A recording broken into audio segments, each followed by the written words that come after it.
या आई साहेब, मी आहे तुमच्या बरोबर.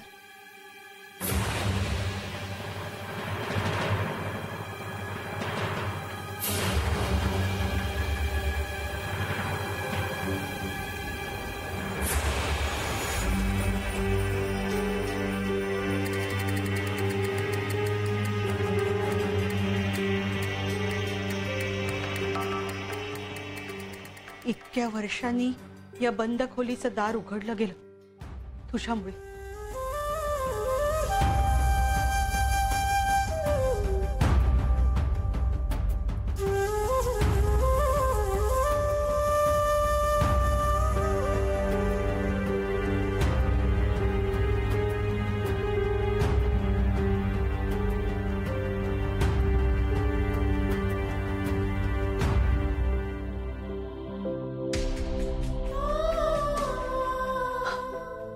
राजनंदिनी,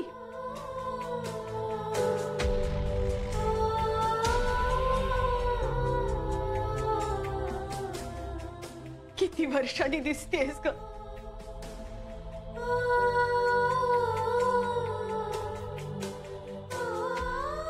राजनंदिनी, मला माहिती आहे मी तुझी आई होऊ शकत नाही ग, पण तू मला मुलीसारखीच आहेस. आई साहेब, तुमच्यापेक्षा गोड छोटी आई मला कधीच मिळाली नसती.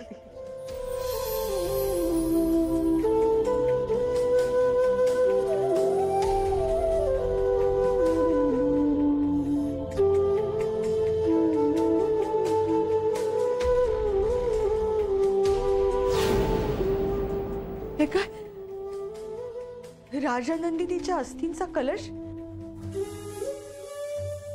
इथे?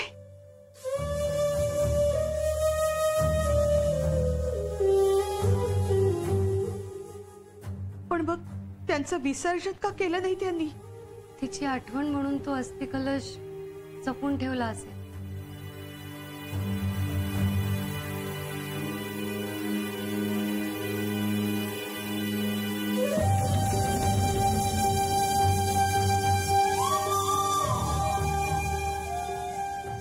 राजनंदिनीच्या सगळ्या आठवणी जपल्यात त्यांनी या खोलीत, आणि म्हणूनच ते कोणालाही या खोलीत पाऊल ठेवू देत नव्हते.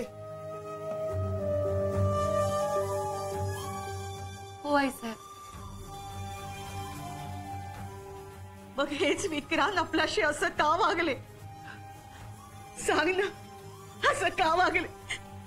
आपण सगळ्यांनी एवढा विश्वास ठेवला त्यांच्यावर, आणि त्यांनी आपल्या पाठीत खंजीर खुपसला. आई साहेब,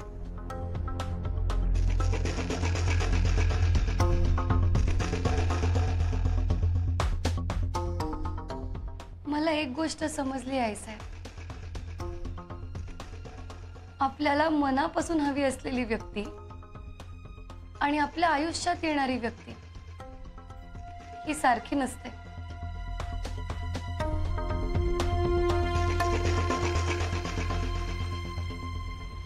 आई साहेब, तुम्हाला आठवतंय तुम्ही मला एक पुस्तक गिफ्ट दिलं होतं,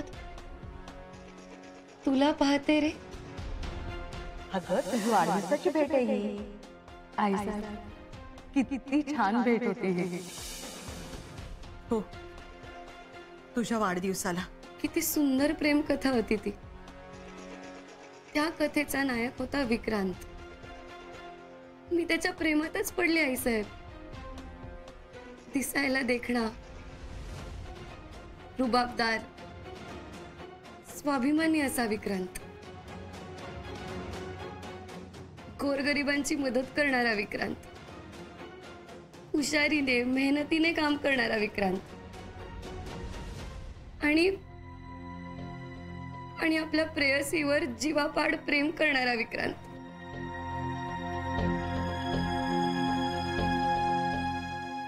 विक्रांतची ही सगळी रूपं मी कशात शोधायला लागले. त्यावेळी तू कशी अचानक त्याच्या प्रेमात पडली होतीस? खरंच खूप अचानक झालं सगळं.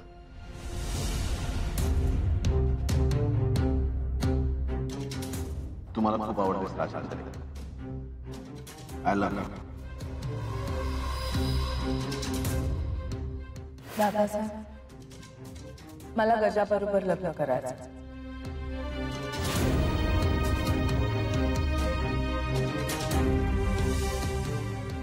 मला गजा आवडायला लागला आणि त्यानंतर मागचा पुढचा कुठलाच विचार न करता मी स्वतःला त्या प्रेमात झोकून दिलं. पण आईसाहेब, सत्य हेच होतं की मला आवडलेला विक्रांत हा फक्त कथेत खरा होता, प्रत्यक्षात नाही.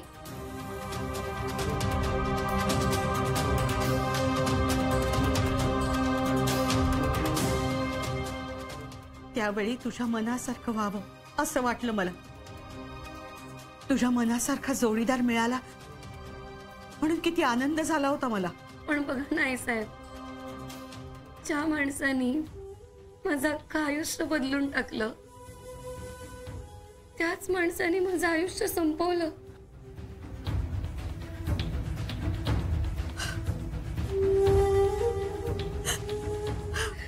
राजनंदिनी,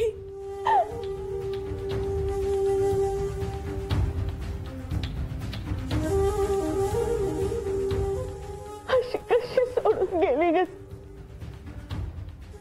आजही तो दिवस आठवला तर अंगावर काटा येतो माझ्या.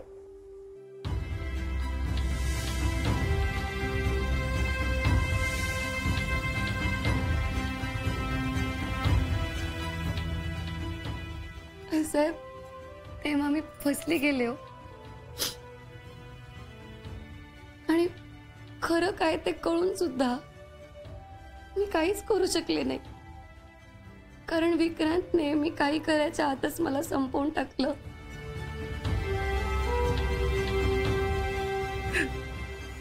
राजनंदिनी,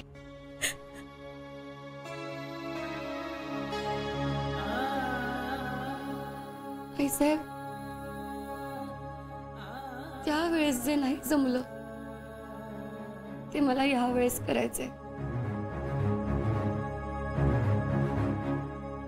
तुम्ही आहात ना माझ्या बरोबर? हो, मी आहे तुझ्या बरोबर. पण माझ्याकडून झालेल्या चुकांबद्दल मला माफ कर. आई साहेब, अहो, तुमचं काहीच चुकलेलं नाहीये. त्या विक्रांतनी तुम्हाला चुकीचं गिल्ट दिलंय.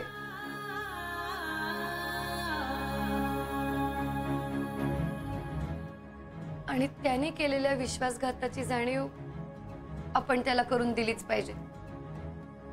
त्यासाठीच तर मी आली आहे. तू परत आलीस राजनंदिनी.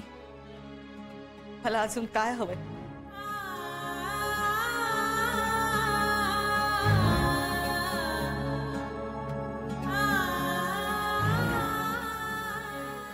हो ना आई साहेब.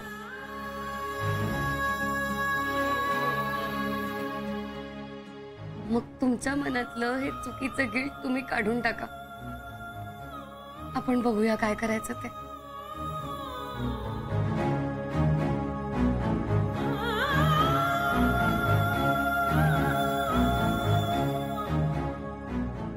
मी आहे तुझ्या बरोबर.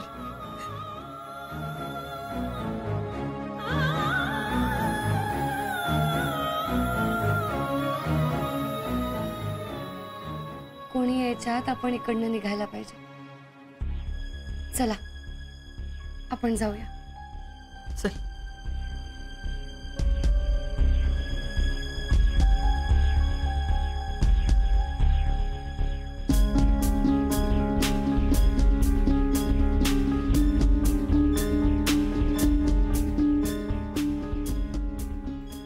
आई साहेब,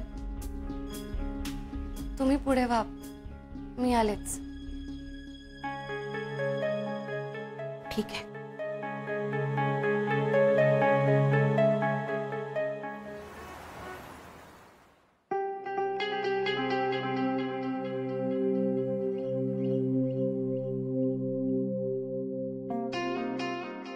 मायराजी, झेंडे, कुठे आहात तुम्ही? किती फोन करायचे तुम्हाला? विक्रांत सर ऑफिसमध्ये नाहीत, त्यामुळे मला सगळीकडे लक्ष ठेवावं लागतं मायराजी. रिअली? तुमच्याकडे बघून तरी वाटत नाही की तुमचं ऑफिसमध्ये खूप लक्ष आहे. असं का बोलताय तुम्ही मायराजी? विक्रांत सरांच्या ऑफिसमध्ये मायक्रोफोन सापडला हे तुम्हाला माहिती होतं? मी सांगितलं ना. त्याचं पुढं काही कळलंय का? तेच सांगायला मी तुम्हाला इकडे बोलवलंय. परांजपे ईशाशी फोनवर बोलत होते आणि ते बोलणं मी ऐकलंय. काय बोलत होते? ईशाच्या सांगण्यावरून परांजपेंनी तो मायक्रोफोन विक्रांत सरांच्या ऑफिसमध्ये बसवला होता. परांजपे? येस, परांजपे.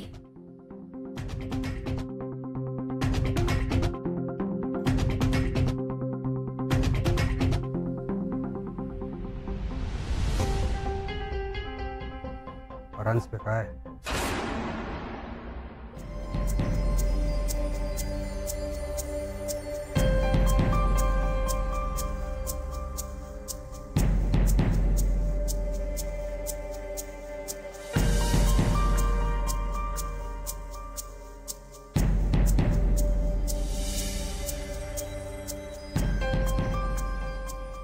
हाच बॉल घेऊन राजेशचा मुलगा खेळत होता ना?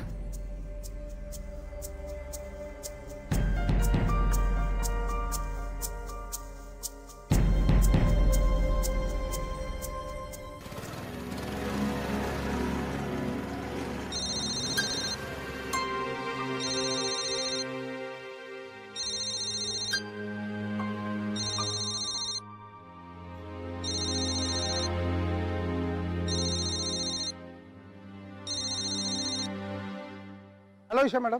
परांजपे सर, माझं एक खूप अर्जंट काम आहे. तुम्ही कराल लवकरात लवकर? बोला ना. आपल्या कंपनीत तो लेबर कॉन्ट्रॅक्टर होता, राजेश नावाचा. तो कुठे आहे माहितीये तुम्हाला? नाही हो. तुम्हाला आठवतंय आपल्या कंपनीतला फ्रॉड बाहेर निघाला होता तेव्हा हा राजेश त्याच्या कुटुंबासकट गायब झाला होता. तो आता कुठे आहे याची काही माहिती मिळते का बघा, आणि तेही लवकरात लवकर. हो मॅडम, मी प्रयत्न करतो. आणि परांजपे, तुम्हाला याबद्दल काहीही कळलं तर मला लगेच कळवा. Okay okay. ठेवते फोन.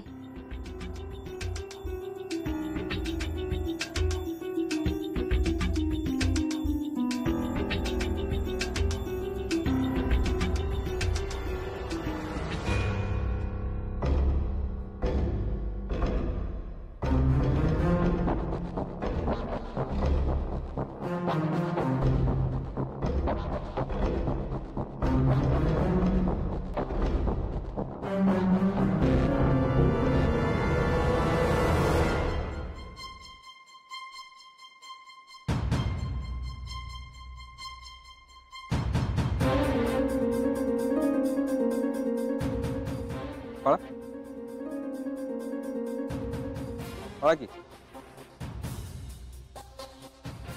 या वयात पळायची लय हौस आहे का तुम्हाला? हा?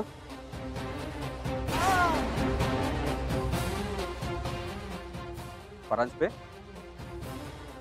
डोक्याला लागले का? आजकाल लयच डोकं चालायला लागले तुझं. झेंडे, तुम्ही माझ्या पार्टीवर होतात. बघा ना काय वेळ आली माझ्यावर. तुमच्यावर पाळत ठेवावं लागते मला. काय काम आहे?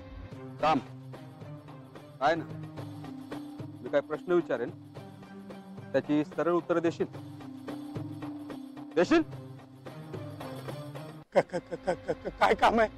काम काय ना, मी काय प्रश्न विचारेन त्याची सरळ उत्तर देशील? देशील?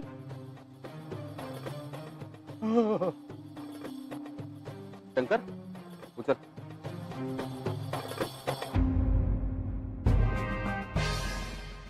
हल्ली काय जॉब बदललाय का? खबरा म्हणून काम करताय? जयदीप सरांच्या केबिन मध्ये मायक्रोफोन का बसवला होता तुम्ही? परांजपे, आपणच बसवला होता ना मायक्रोफोन? अहो, तुमचा काहीतरी गैरसमज होतोय. हा, माझा गैरसमज होतोय. सगळं समजून बोलतोय मी. बोला. तुझा आणि ईशाचा काय प्लॅन आहे सांग.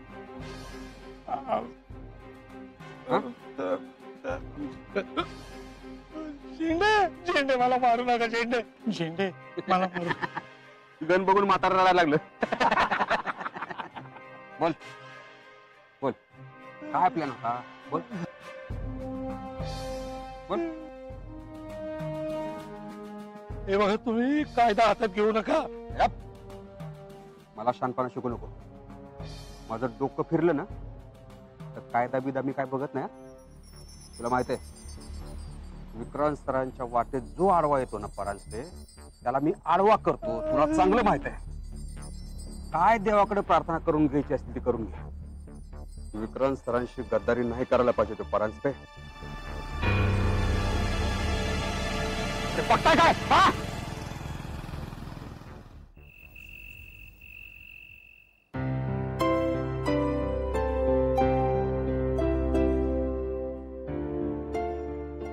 You know, I don't like crowd at all.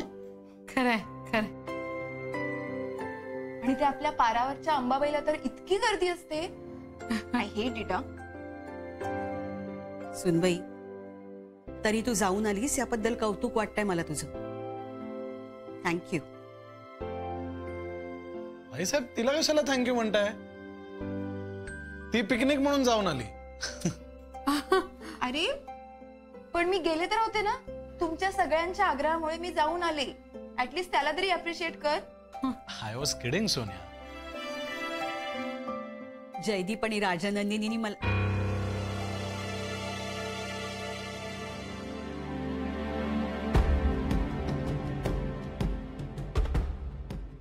Jaydeep आणि ईशानी मला कामासाठी थांबवून घेतलं म्हणून. नाहीतर मी मंदिराची फेरी कधीच चुकवत नाही. मला आवडलं असतं तुमच्या बरोबर यायला तिथं.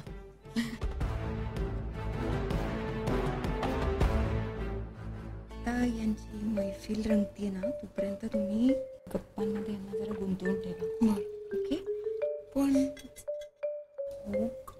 ईशाचं सर्टिफिकेट ईशाच्या रूम मध्ये जाऊन मी ठेवून येते. ओके, तोपर्यंत सांभाळून घ्या. ओके. सोनियाताई, तुम्ही दोघीच काय तिथे अशा गप्पा मारत उभ्या आहात? या ना, बसा. नाही, असं नाही, असं काही नाही. मी आलेच. हो. सोनिया,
देवा वाचव. ईशा मॅडमचं मिशन पूर्ण होऊ दे. तोपर्यंत तरी जिवंत ठेव देवा.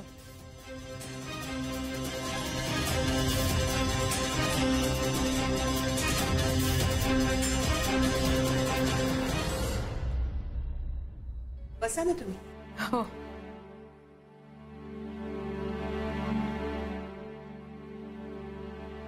आईसाहेब, देऊळ तुमचं असल्यामुळे दर्शन अगदी छान होतं.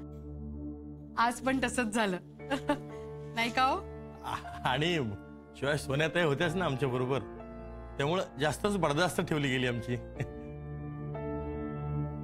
आई, सोनियाताई कुठे गेल्यात? अगं त्याचं काय, प्रसादाची पिशवी कुठे ठेवली आहे ना ते त्या बघायला गेल्यात. पण सोनियाताईंनी आल्या आल्या पिशवी माझ्याकडे दिले. मी आतमध्ये ठेवली ती.